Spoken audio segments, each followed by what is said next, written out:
లింగవల్య సంఘం ఏర్పాటు చేసి వాళ్ళు భవానీ ఫంక్షన్ హాల్లో ప్రోగ్రాం పెట్టుకున్నారు.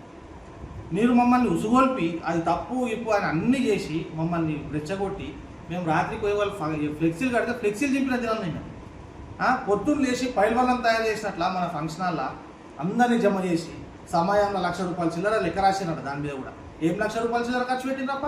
దానికి నీళ్లు ఇంత నాష్ట పెట్టిండ్రు, ఇంత అన్నం పెట్టిండ్రు. ₹1,00,000 అయినా ఎంతమంది అన్నాడు? తిప్పి కొడితే 200 మంది లేరు. ఎందుకైతే ₹1,00,000?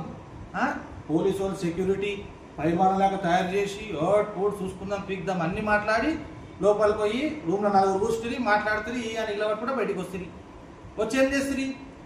మళ్ళీ జనరల్ బాడీలా మీ అభిప్రాయం తెలుపుండి, చిట్టీలు రాసి ఉండి రాపిస్తుంది. వాళ్ళని సమయంలోకి తీసేయాలి. తీస్తుంది.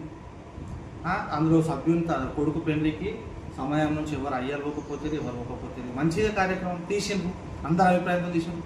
మళ్ళీ ఎవరిని అడిగి కలుపుకున్నారప్ప మీరు? ఎవడిచ్చాడు అధికారం కలుపుకుని? మీరు లోపల లోపల మాట్లాడుకుంటారు, కలుస్తారా? తీయమన్న గాడి కొడుకు ఎవడు మీకు? అందరినీ సంప్రదించి తీతామన్నారు, అందరూ ఒప్పుకున్నారు. ఎవడు కలుపుకున్నారు మీకు? మీరు లోపల కలుపుకుంటారా?